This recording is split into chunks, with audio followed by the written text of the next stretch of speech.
안녕하세요. 일신사입니다. 저희 채널에는 신박한 사연들이 많이 있으니 많은 분들의 구독 부탁드립니다. 이번 사연은 부잣집 딸인 형님과 비교하며 온갖 모욕을 주던 시어머니와 형님의 얼굴에 제삿날 탕국을 뿌려버리고 연을 끊었다는 분의 사연인데요. 함께 보시겠습니다. 안녕하세요. 저는 아들 한 명 키우고 현재 둘째를 임신 중인 여자입니다. 둘째 임신 소식을 듣고 나서 얼마 지나지 않아 남편이 뜻밖의 소식을 전해주었어요. 바로 아주버님과 형님이 이혼하신다는 소식이었죠. 살면서 들을 거라고 생각해 본 적이 없던 소식이 있다면 그게 바로 남편의 형, 제 아주버님 되시는 분의 이혼 소식이었습니다. 그 둘은 진짜 평생 안 헤어지고 껌딱지처럼 붙어 살 것이라고 생각했거든요. 남편이 아버님과 연락을 하고 있는 상태이니까 새로운 소식을 들으면 알아서 저에게 전해줄 것만 잘 걸러서 전해주겠죠? 사실 궁금한 마음도 있기는 한데 또 그쪽하고 살면서 엮이고 싶은 생각도 없어서 먼저 물어보거나 연락하지는 않으려고 합니다. 저는 시어머니와 고부관계 이런 것도 없이 그냥 모르는 사람처럼 살고 있어요. 지금은 남편만 유일하게 시아버님과 연락하고 생신 같은 중요한 날들만 챙겨드리고 있고 가끔 남편이 아들 데리고 나가서 손자 얼굴 보여드리고 옵니다. 저는 아주 가끔 따라 나가서 인사만 드릴 때도 있어요.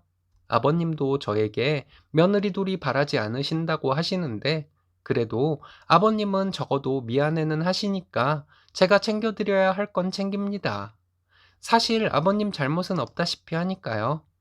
저는 3남매 중에 둘째입니다. 위로 오빠가 있고 아래로 남동생이 있죠. 하나뿐인 딸이라고 부모님 사랑도 많이 받았어요. 오빠도 남동생과도 다들 사이좋게 지내는 그런 행복한 가족이었습니다. 저희 집은 다른 집들과 비교했을 때 어렵지도 부유하지도 않은 집이었습니다. 그런데 아무래도 아이가 셋이나 되니까 돈 나갈 곳이 많았고, 그러니 다들 원하는 걸 다 가지면서 살 정도로 풍족하지는 않았어요. 저와 오빠, 남동생 모두 학창 시절부터 아르바이트를 했었으니까요. 그래도 절대로 배고른 환경에서 자란 건 아니었습니다. 부모님께 언제나 감사하고 저희를 사랑으로 키워주신 것만으로도 충분했으니까요.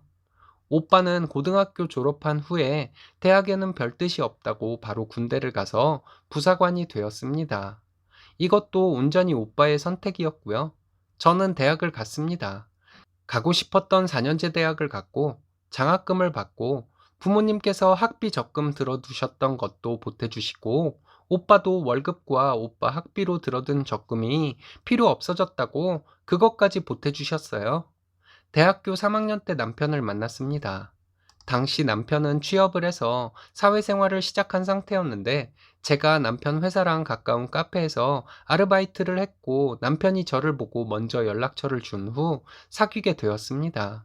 일단 말씀드리고 싶은 건 남편은 아주 바르고 선한 사람이에요. 마음씨 곱고 말다툼할 때도 언제나 먼저 사과하고 제 기분 풀어주는 사람입니다.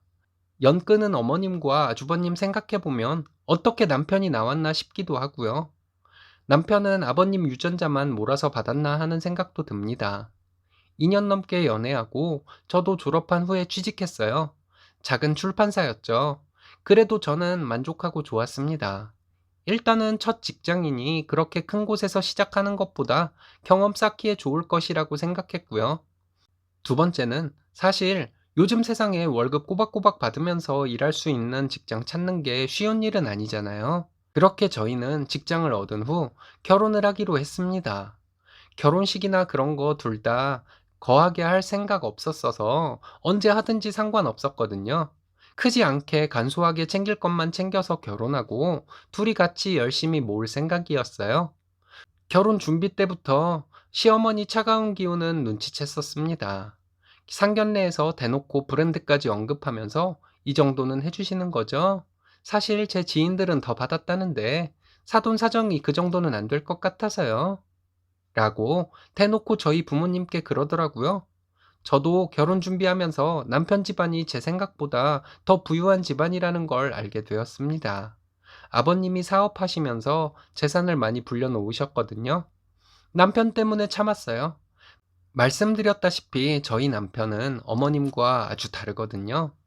남편은 어머님이 돈돈돈 하는 것도 싫어하고 아버님 성격을 더 많이 닮은 편이에요. 또 장남이라고 아주버님하고 은근히 차별받으면서 자라서 그런 것도 있고요. 아주버님도 처음 만났을 때부터 재수 씨, 형보다 동생이 먼저 장가가게 만드셨으니 위로 차원에서 넉넉하게 챙겨주실 거죠? 하면서 대놓고 돈에 대한 언급을 그리 당당하게 하니 그닥 상종하고 싶은 사람은 아니었어요. 그러나 남편이 자기가 잘하겠다고 저 맘고생할 일 없게 자기가 더 노력하겠다고 했고, 저도 남편과 어머님, 아주버님은 정말 다른 사람이라는 걸 확연히 알 수 있었기 때문에 남편만 믿고 결혼했습니다. 예단도 돈 아껴서 어머님이 언급한 브랜드백으로 해드렸어요. 그런데 받으시고는 혹시 짝퉁은 아니지? 아니, 왜 보니까 요즘은 겉멋내기용으로 짝퉁도 많이 팔더라. 의심하는 게 아니고 너가 이런 걸 안 사봤을 거잖아. 그래서 모를까봐 하시더라고요. 남편이 옆에서 무슨 말을 그렇게 하냐고 단호하게 말해줘서 입 다물고 마시더라고요. 결혼하고 나서 어머님이 돈에 환장하는 사람이라는 것을 점점 더 알게 되었습니다. 제가 뭐 본인 기분에 거슬리는 행동만 했다 하면 무조건 제 집안 형편과 돈주머니 사정 걸고 넘어졌거든요. 전화해서 왜 연락을 안 하냐? 남편 밥은 챙기냐? 네가 그래도 처음 들어온 며느리인데 CM이 아침상 좀 차리러 와라 등등. 처음에는 그래도 어머님이시고 시댁에 예뻐 보이고 싶어서 정말 주말 아침부터 가서 아침상 차려드린 적도 있는데, 상 받으시고는 반찬이 이게 뭐냐? 돈 좀 팍팍 써서 장 봐라. 하긴 써본 적이 있어야 알겠지. 하시면서 저 무시하시고 정말 서러웠어요. 남편이 전화해서 뭐라 쏘아주니 그 후부터 아침상 얘긴 다신 안 하시더라고요. 그나마 남편이 중간에서 서름 풀어주고 위로해주고 사랑해주니 버텼지, 진짜 그런 시모를 만날 줄은 몰랐습니다. 저희 부부가 결혼한 지 6개월 정도 지났을 때 아버님께서 남편에게 전화하셨습니다. 아주버님이 결혼을 하시는데 상견례 자리에 나와야 한다고요? 아주버님과는 만난 지 1년도 안 된 사람이라고 했고, 어머님이 주선하신 선자리에서 만난 여자답게 예비 형님은 부유한 부잣집의 딸이었습니다. 상견례 자리에 나갔는데 명품 잘 모르는 저는 잘 알지도 못하는 브랜드의 명품들을 몸에 두르고 나오셨더라고요. 어머님은 맏며느리 잘 얻는다고, 드디어 집안 구색이 맞춰진다고 좋아하셨는데 제 자격지심인지는 몰라도 저를 저격하는 말씀같이 들렸습니다. 그래서 남편도 저도 표정이 굳었습니다. 그러나 아주버님과 예비 형님과 어머님은 싱글벙글이셨어요.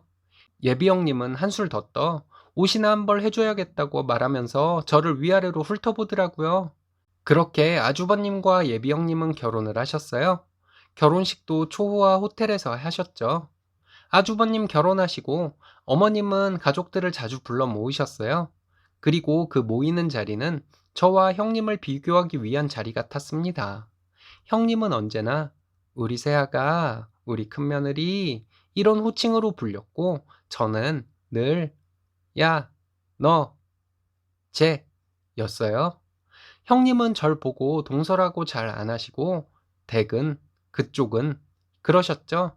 남편이 이러실 거면 저희 앞으로 부르지 마세요 하고 정색하고 한번 얘기하니 좀 나아지긴 했지만 그래도 제가 느끼는 건 별로 변함이 없었습니다.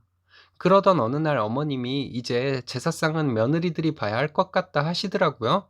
그러면서 큰애기는 곱게 자라서 이런 거 모르니 네가 해라 하는 식으로 제게 말씀하셨습니다. 정말 기도 안 찼죠. 그 자리에서 남편이 저 데리고 나오려고 하는데 형님이 붙잡았어요. 자기가 큰 며느리인데 그래도 해보겠다고 하더라고요. 그러자 어머님이 제안하셨어요. 둘이 음식을 해와서 더 맛있는 사람 음식을 올리자고요. 그렇게 제 의사는 전혀 반영되지 않은 제사 음식 경쟁이 시작되었습니다. 남편은 집에 와서 하지 마. 그냥 하지 마. 그냥 안 하겠다고 해. 아니, 그냥 우리 제사 가지 말자. 라고 자기가 더 열을 냈습니다. 그러나 저를 무시하던 얼굴이 떠올라서인지 이 유치한 경쟁에 오기가 생기더군요. 아니, 나 해본다. 라고 남편에게 말해버렸습니다.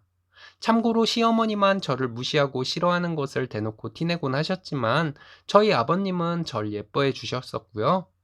친정은 제사는 안 지냈지만 엄마 음식 솜씨가 좋다고 친척들에게 인정받는 분이거든요. 손이 크기도 하지만요. 엄마는 일을 하시면서도 요리하시는 것을 좋아하셔서 친정가족은 명절 음식으로나 먹는 음식들을 명절이 아닌 때도 먹곤 했었습니다. 제삿날이 다가오자 저는 엄마에게 도움을 요청했어요. 물론 제가 맘고생하고 싫은 소리 들었단 얘기는 안 하고 나도 시댁에서 예쁨 좀 받아보게 하고 핑계를 댔죠. 엄마한테서 각종 전이랑 육전이랑 탕이랑 나물 무치는 법 등을 열심히 배웠습니다. 제사 전날에 전이랑 다 부쳤고 탕은 가서 끓이기만 하면 되도록 준비 다 해놓았어요. 제삿날이 돼서 남편이랑 같이 시댁에 갔더니 형님도 준비해 놓은 제사 음식을 가져오셨더라고요. 사실 저는 그래도 자신은 좀 있었어요. 엄마 음식 솜씨는 정말 어디 내놔도 자랑할 수 있었거든요. 음식 평가한다고 제사 지내는 시간보다 2시간 정도 일찍 모였어요. 아주버님이랑 아버님 퇴근하실 때까지 기다렸고요. 어머님이 호들갑을 떨면서 젓가락을 먼저 드시고 아버님도 음식들을 맛보셨어요. 그래도 제사상 올릴 음식이니까 아버님도 진지하게 맛보시더라고요. 어머님은 형님 음식 드시고는 어떻게 처음 하는데 이렇게 맛있냐고 온갖 칭찬을 다 하셨어요. 역시나 제 칭찬은 없었죠. 상관없었어요. 아버님은 둘 다 맛있다고 하셨으니까요. 저도 참 순진하다 못해 백치미가 끌어넘치는 한심이었던 게 아버님의 맛있다는 얘기만 가지고도 속으로 좋아했네요. 아주버님과 남편도 먹어보고 둘 다 먹기 좋고 제사상 올릴만하다고 하셨어요. 그러나 결국 서열순위라고 형님 음식이 올라가게 되었습니다. 정말 모든 게 어머님 뜻대로 되었죠. 형님의 음식들이 제사상에 올라가 전시되고 제 음식은 그냥 가족들 저녁 식사가 되어버렸습니다. 형님 음식은 무슨 기념품 마냥 손 하나 안 타고 상에 곱게 올라가 있고 제가 한 음식들은 제사가 끝난 후에 식탁에 올려져 모두의 뱃속으로 들어갔어요. 그러면서 하시는 소리가 "네 음식도 맛은 있으니까 다음에는 네가 한 번 더 해봐라." 이거였는데 정말 서럽고 기가 막혔습니다. 그렇게 기분 좋지는 않은 저녁 식사 자리가 끝나고 거실에 다 모여서 대화를 나누었습니다. 그런데 순간 아주버님이 배를 잡고 일어나셨습니다. 그러더니 갑자기 화장실로 막 달려가시더라고요. 한 10분 뒤에 아주버님이 창백해진 얼굴로 나타났습니다. 그런데 아주버님께서 그러시고 나서 한 15분 뒤에 갑자기 아버님도 배를 잡고 화장실로 달려가시더라고요. 약속이나 한 듯이 그 다음에는 제 배도 아팠습니다. 화장실에서 다 쏟아내고 나오니 이미 남편 얼굴도 하얗게 돼 있고 어머님은 진작에 작은 방 화장실에 가셨더라고요. 너무나 당혹스러웠습니다. 왜 제가 만든 음식으로 이루어진 저녁상에서 식사를 하고 다들 배탈이 났는지, 사실 이건 어머님이 어떤 말을 하시던지 제 탓인 것 같았어요. 저는 정말 억울했지만 어쨌든 내가 만드는 과정에서 뭘 실수를 했기 때문에 그렇게 된 것 같았으니까요. 어머님은 펄펄 뛰시면서 제게 삿대질하고 소리치고 쌍욕도 섞어가며 화를 내셨습니다. 그날 어머님의 모욕적인 말을 한참 듣고 집으로 왔습니다. 그때 왜 뛰쳐나오지 못했나 지금도 후회가 돼요. 차 안에서 집에 돌아오는 내내 울고 있으니까 남편이 "네 잘못 아니야" 라고 달래주느라고 어쩔 줄 모르더라고요. 그 다음 제사가 3달 뒤였습니다. 당연히 외면받겠지만 저는 또 전을 부쳐서 가져갔어요. 그때 그게 제 잘못이 아니라는 걸 보여주고 싶었거든요.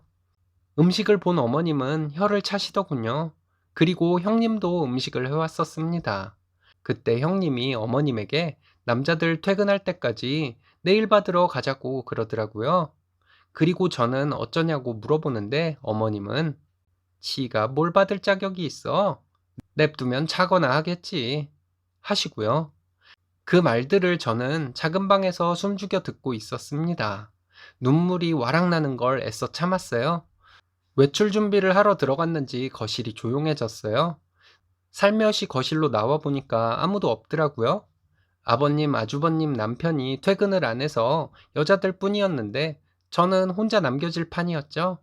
이왕 이렇게 된 거 잠시 눈이라도 좀 붙이자 싶어서 다시 작은 방으로 들어가려고 했습니다. 그 순간 제 눈에 이상한 광경이 보였어요. 형님이 주위를 불안한 눈으로 두리번거리시더니 한쪽에 놓인 천으로 덮어둔 제 제사 음식 소쿠리로 다가가시더라고요.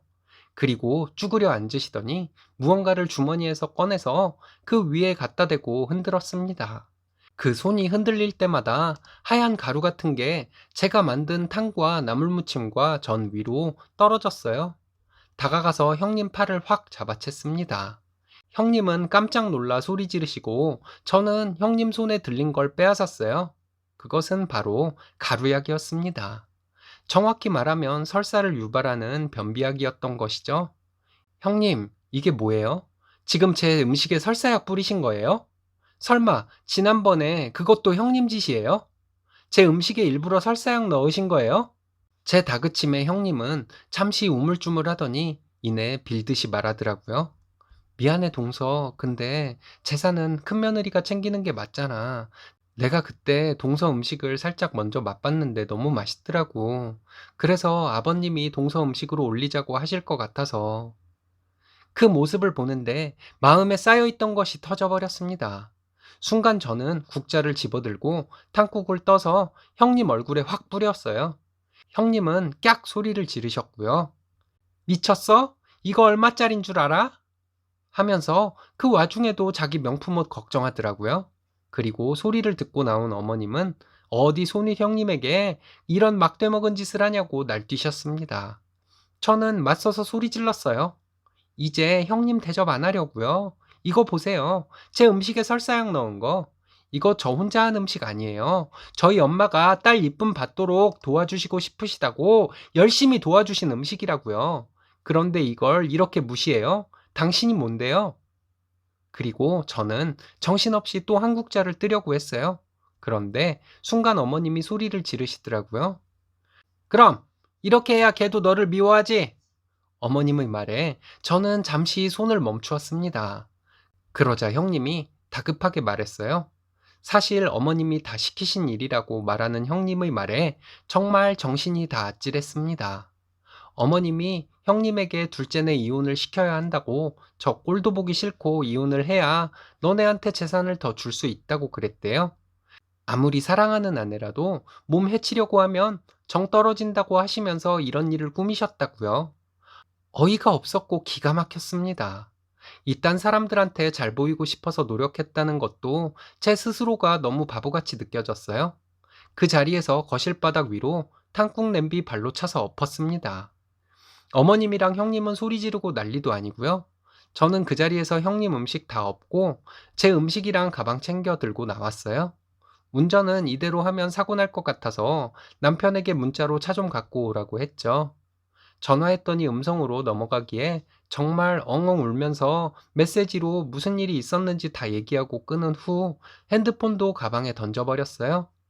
집에서 남편 올 때까지 침대에 엎어져 울다가 지쳐서 쉬다 하기를 몇 번 했더니 남편이 들어왔어요. 그리고 들어오자마자 제 앞에 무릎을 꿇더라고요. 남편이 정신없이 미안하다고 하면서 어머님하고 연 끊고 살겠다고 울면서 말하는데 저도 눈물이 나더라고요. 그런데 자세히 보니 남편 입술이 터져 있었습니다. 아주버님이 남편에게 네가 그런 수준 떨어지고 없는 집안 여자 데려온 게 잘못 아니냐. 엄마가 오죽하면 그러셨겠냐. 어느 정도 수준은 맞췄어야지. 라고 했다나 봐요. 남편이 욱해서 주먹을 쥐고 손을 부르르 떨고 있었더니 형에게 덤비려 한다고 아주버님에게 따귀를 한 대 맞았다는 것이었습니다.